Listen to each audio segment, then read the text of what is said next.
अरे भावना काकी, आप यहाँ?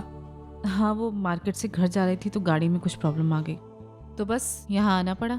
लेकिन तुम यहाँ कैसे?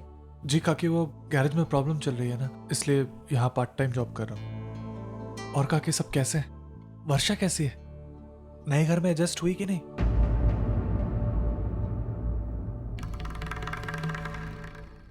वर्षा, उसको क्या प्रॉब्लम हो सकती है हमारे साथ एडजस्ट करने में? सवाल तो ये पैदा होता है कि हम उस जैसी लड़की के साथ एडजस्ट कर पाते हैं या नहीं। मतलब ये मानव कि वर्षा और अर्चना में बहुत अंतर है, मैं शुरू से जानती थी, लेकिन इतना अंतर होगा ये मैंने कभी सपने में भी नहीं सोचा था। एक भले और संस्कारी घर की लड़की होने के बावजूद भी इतनी गिरी और ओछी हरकत करेगी, मैं कभी सोच भी नहीं सकती थी। छी। मैडम, गाड़ी रेडी है। अच्छा मानव, चलती हूँ।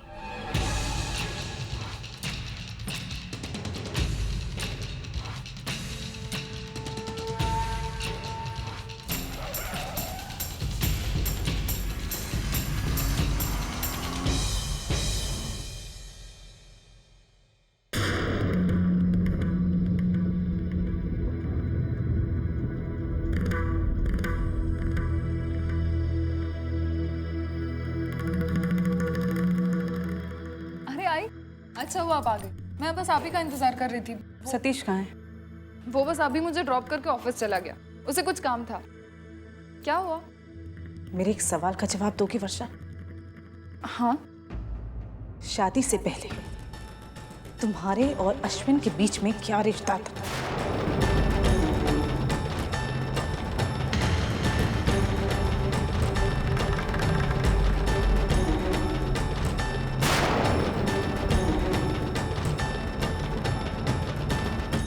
सच और सिर्फ सच सुनना है वर्षा,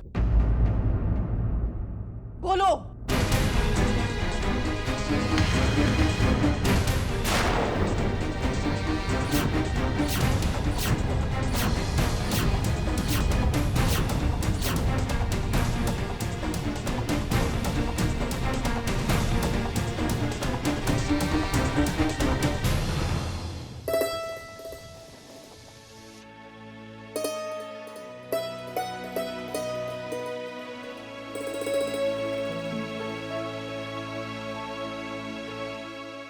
बाबा बहुत गर्मी है बाहर।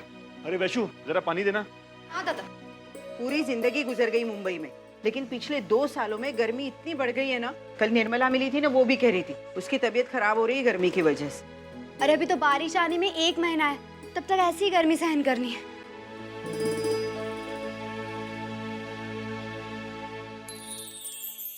वर्षु,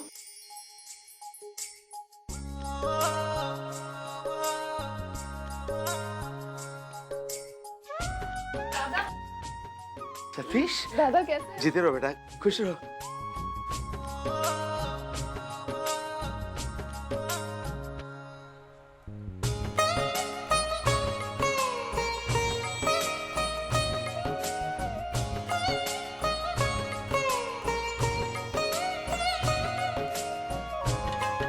बैठो सतीश।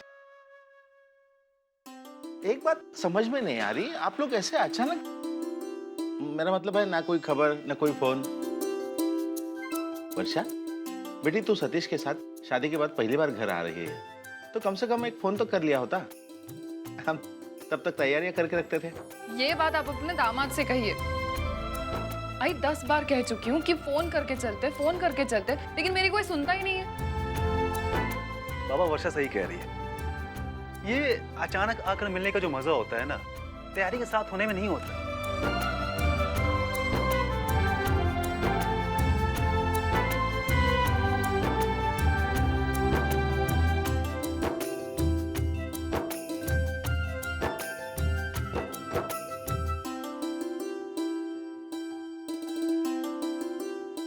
अरे जीजू, और एक लीजिए ना। अरे नहीं।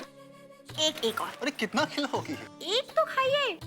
अरे जीजू, अगर आप नहीं खाओगे तो ताई कैसे खाएगी? फिर वो भूखी रह जाएगी ना। मुझे लग रहा है वो ससुराल में भूखी ही मरती होगी। लेकिन फिर भी बहुत। अरे कुछ नहीं, एक ही लड्डू है, शादी के बाद पहली बार आ रहे हो, एक तो लड्डू खा सकते लेकिन हो।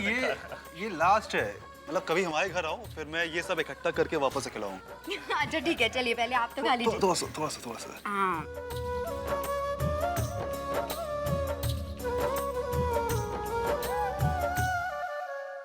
आई चलो ना मेरे साथ। आओ, मैं अभी आई हूँ। हाँ ठीक है। क्या बात है वर्षा? आई मैंने एक फैसला किया है। फैसला? कैसा फैसला वर्षा? आई आने वाले 1-2 दिनों में मैं सतीश और आई बाबा को अश्विन के बारे में सब कुछ बता दूंगी। आई मैंने अर्चुताई से इस बारे में बात की, उसका भी यही कहना है कि सच्चाई बता देने में ही समझदारी है। वर्षो, सारी बातें उन्हें बतानी तो है, लेकिन तुझे नहीं लगता कि हम थोड़ी जल्दबाजी कर रहे हैं? नहीं आई, उल्टा बहुत देर हो गई है। देख आई, अगर मैं खुद अपने मुंह से ये सच्चाई उनको बताती हूँ तो शायद गलतफहमियां कम हो जाएंगी। आई तू ही सोच, अगर ये बात उन्हें किसी और से पता चलती है तो उन्हें कैसा लगेगा? वैसे भी लोग तो यही चाहते हैं कि हमारा रिश्ता टूट जाए। क्या? ये क्या कह रही तू? आई वहीनी की आई ने बंदूक का इस्तेमाल करके मानव जीजू की आई को ब्लैकमेल करने की कोशिश की। अरे रसिका ने उसके साथ संदेशा भेजा था कि मैं वर्षा के अतीत के बारे में वर्षा के ससुराल में जाके भावना ताई को बता दूं। अगर मैं ऐसा नहीं करूंगी ना तो वंदू का जीना हराम कर देगी। अगर भावना काकी और सतीश जी को ये बात कहीं और से पता चली तो और ज्यादा मुश्किल हो जाएगी। इससे अच्छा है कि तू उनको खुद सच्चाई बताए। आई अब तू ही बता, इतना सब कुछ सुनने के बाद क्या हमारा इंतजार करना ठीक होगा? नहीं वर्षा, तुमने जो भी सोचा है वो बिल्कुल सही सोचा है, लेकिन एक बात का ख्याल रखना, ये मामला बहुत नाजुक है, इसीलिए उसको सलीके से सुलझाना होगा। जो भी कहना है, जो भी करना है, वो ठंडे दिमाग से करना होगा। हो सकता है तुम्हारी बात पर वो अचानक से यकीन ना करे, लेकिन तुम्हें अपनी बात उन तक पहुंचानी है, वो भी शांति से और संयम से, समझे? ठीक है आई।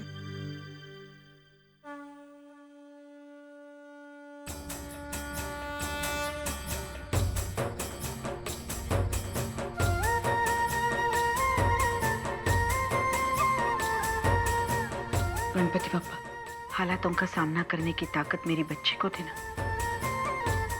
और उसकी जिंदगी की सारी मुश्किलें हमेशा के लिए दूर करना।